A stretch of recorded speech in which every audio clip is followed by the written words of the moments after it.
In life, things change around us all the time, and most of it we don't have any control over. But sometimes we can decide to make changes just to kind of guide the ship, to kind of get our life toward how we want it to be. I've done this in a bunch of different ways personally over the last couple of years, but one of the big ways is actually changing my spaces. Like for instance, this basement. This basement went from like a dark, kind of gross storage area that nobody used to a place for our family to actually spend time together. And we do. Then I completely redid the entire workshop and storage area and everything for how I work today. And it's great. And then I made a Tron room with all my 3D printers in it. And honestly, this is like one of my favorite places to be. But there's one space that needs to change, and it's my office. It's a wreck. Over the last couple of years, my office has become a dumping ground for basically everything from all of these other spaces that I've been working on. There's just loads of stuff that's unorganized. I don't know what to do with it. I don't know where to put it. And I'm ready to get rid of all of that stuff and actually make this space into what I want it to be. So what is that? As you can see, I've got a lot of amps and guitars and pianos because music has always been a really big part of my life. And I don't play a whole lot anymore, but I kind of miss that. So one of the big things I want to do is remove all the stuff, all the barriers that stop me from playing music and recording music and just have it accessible all the time.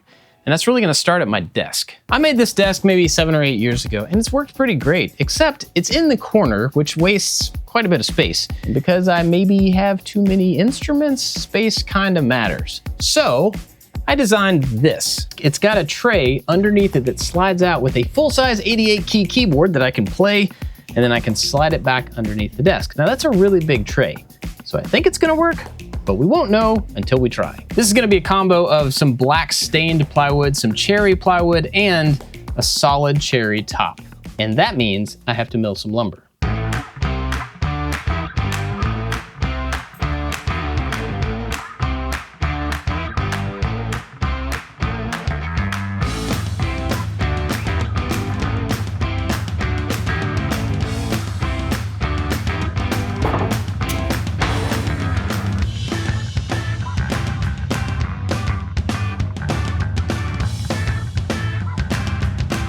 It's time for me to have lunch, so I can tell you about today's sponsor, CookUnity.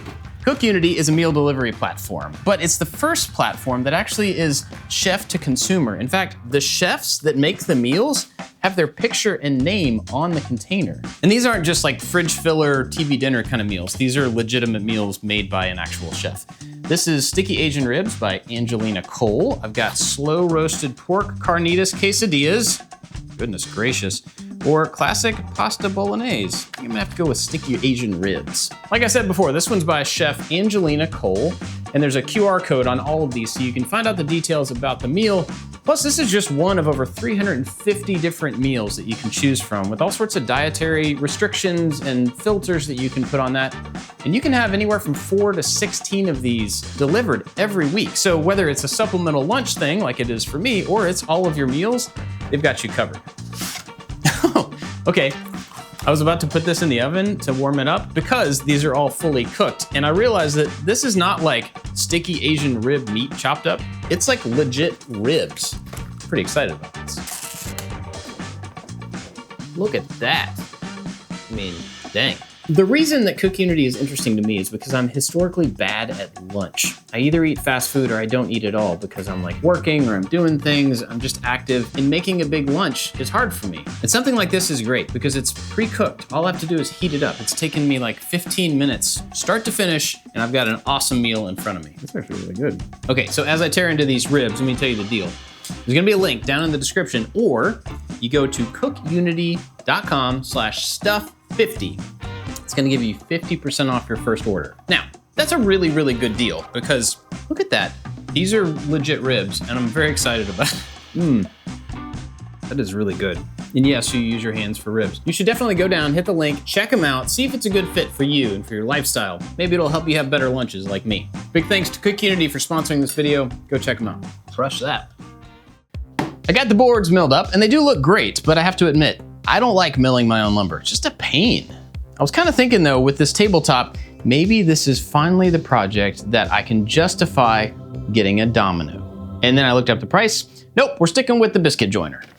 Now I haven't used one of these in a while and you may not have ever seen it. So here's how it works. Basically, this is just a power tool with a spinning blade in there and you push these two pieces together and it cuts kind of an arch shape into the side of the wood.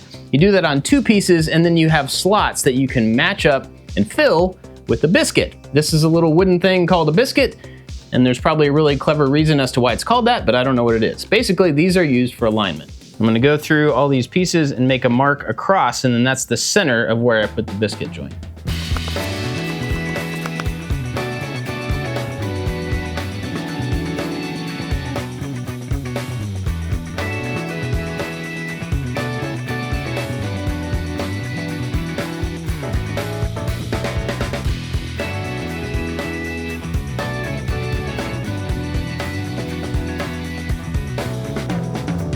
Got the tabletop glued up, and I think it's gonna work fine, but I feel like there's always something around this type of woodwork that I just don't know. Maybe I did something wrong that you saw. If so, let me know down in the comments because I'm not really sure what it is.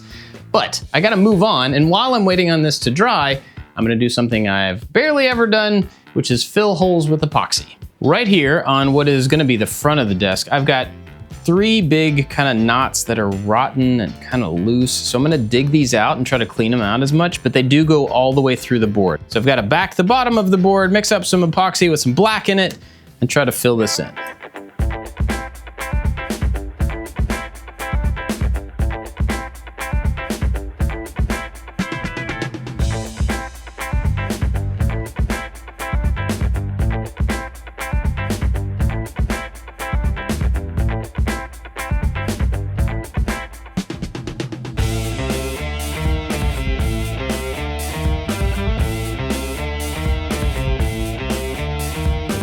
The plywood is all cut, and next I gotta add some pocket holes because the construction of one side of this desk is very simple.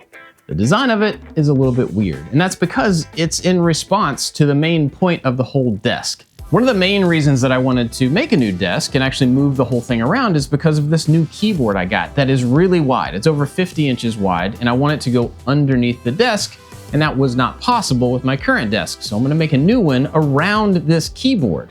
This is my main design constraint, and no matter what you're making, there's always at least one of these. Like maybe you need a piece of furniture that fits in that one little spot, or you need something that is tall enough for you to stand at. Whatever it is, you're probably gonna have at least one design constraint, and that's gonna guide how the design goes. And if you lose that, then you're gonna end up with something that's not very useful. But anyway, back to the desk. Because this is so wide, I don't want all of the support on both sides to be way out here because that's gonna make the thing absolutely huge. So I'm designing this part to kind of fit around the keyboard, and that's what makes it weird. It's not super innovative or anything like that, but it is just a little bit strange. Basically, it's gonna look like this. So I've got a solid piece that goes all the way to the ground to carry the weight of the top and everything. And then I have this little cabinet area that's gonna be broken up into some sections. A drawer, an area for some gear, and a little spot for my computer to go, which actually just kind of worked out on accident. But I don't need this scenario on both sides. This other side's gonna have more of just like a leg with some storage on the outside of it. You'll see. Let's go make some pocket holes.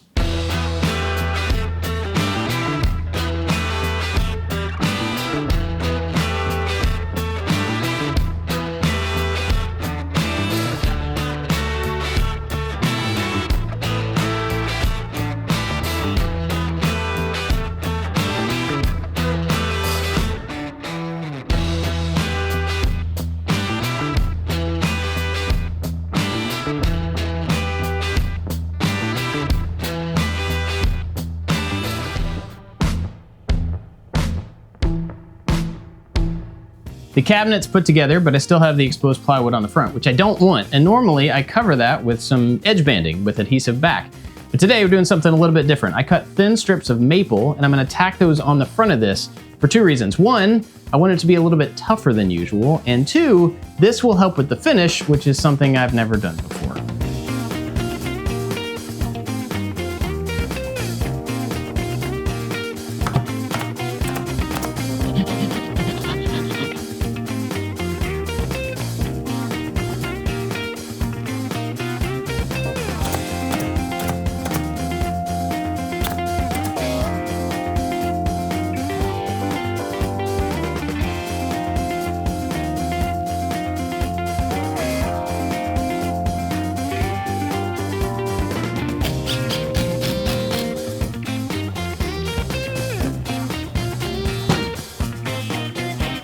Well, that thing's done, and it was easy enough. And the other side's gonna be even easier because when you look at it from the front, it's gonna be just kind of a leg assembly. But then when you look at it from the side, it's gonna be like a shallow shadow box where I can hang instrument cables and headphones and all that type of stuff. And just to make it more complicated, I'm gonna make the profile of the leg something unnecessarily difficult.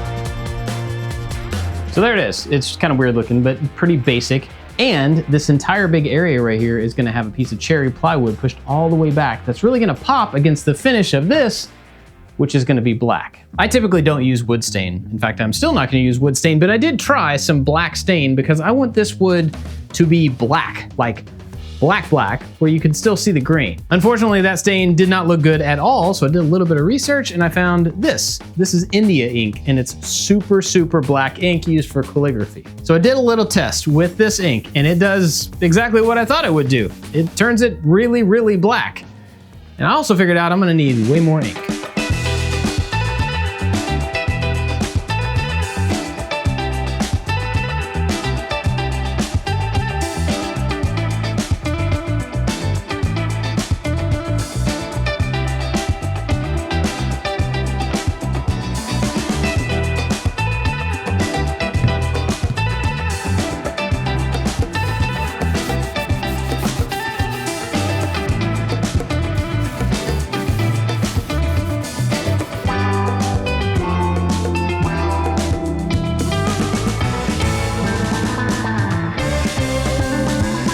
A couple days ago on Instagram, I asked people what their favorite clear coat finish was to put on top of something like this. And I got a bunch of really great answers. But my friend Sam makes beautiful drums right here, and he told me to use this stuff. So I tried it out and it's pretty fantastic. Not sponsored, I just got a recommendation from somebody who knows way more about this stuff than I do. And it was a really good suggestion because I love the finish on this. After just 2 coats, no sanding, the black looks great, which means this thing is ready to move on. The only thing it needs is a drawer. I threw together a simple drawer yesterday and I put the same finish on it. 2 coats again, and look at that. I mean, it's just plywood with a maple band around the top. But it looks great and feels great and it's ready to go in. This drawer is gonna get a drawer front made out of solid cherry, just a piece I milled down when I was doing the tabletop. And I still am gonna notch out a little handle so I can grab it. So I'll lay all that stuff out, get it connected, get it put in, and then I'll put finish on this before I connect it.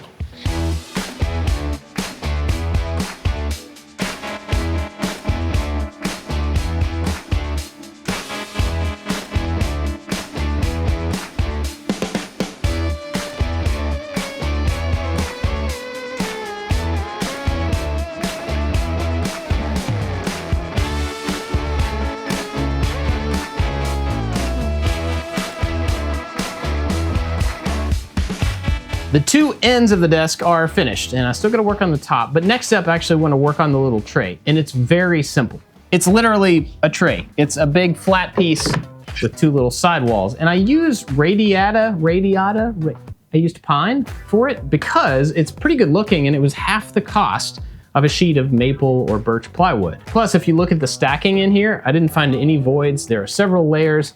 And I'm thinking this will probably actually be stronger than some of those other plywoods over the span because this thing is 52 inches wide. Now, typically, you would not want to make something with 3/4 inch plywood over maybe 36, 40 inches if it's unsupported in the middle, because eventually it's probably going to droop. But in this case, the keyboard is actually going to be sitting on the outside edges. Nothing touches the middle, and so I'm hoping that all the weight will be on the outside and nothing will be in the middle to cause it to droop.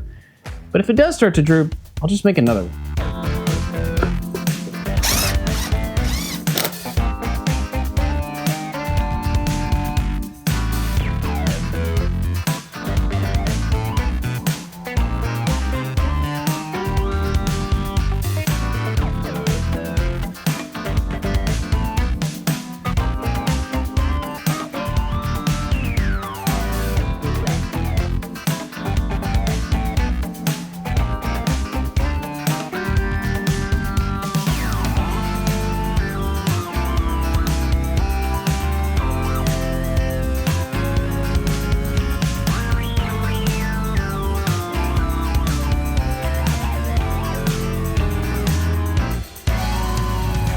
I got a coat of finish on the top, and so once that's dry, the top will be done, which means all the pieces will be done.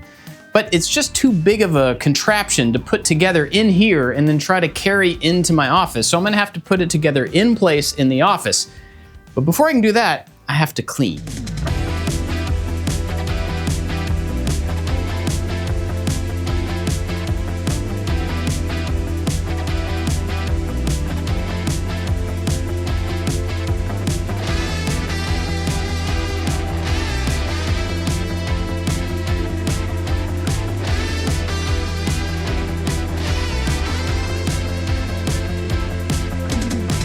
The top is now connected to this side, but not to the other one yet, because the tricky part of this is actually getting the spacing for the tray to go in between the two ends, but having them connected to the top. It's just a lot of measuring and trying out. But the interesting part of that is actually these slides. These are locking drawer slides. They have a little handle on the front, and they won't open until you push that handle down, and that releases them. Then you can pull them all the way out, and they won't close until you push that handle again. This is cool because I can pull the keyboard out and it won't try to run away from me while I'm playing on it. But I kind of had to do something weird with these. I'm not sure if it's gonna work. Basically, I want the keyboard to sit as far back as possible when I'm not using it, all the way in the back, so my knees have as much room as they can get. But then I want it to be able to slide forward like a lot, so far that it comes out completely in front of the desk. To make this happen, I had to get slides that are longer than the tray, which is a little weird by itself. But when you fully extend them, they're like super long, and I'm a little bit worried that that's gonna be too much of a cantilever for the keyboard.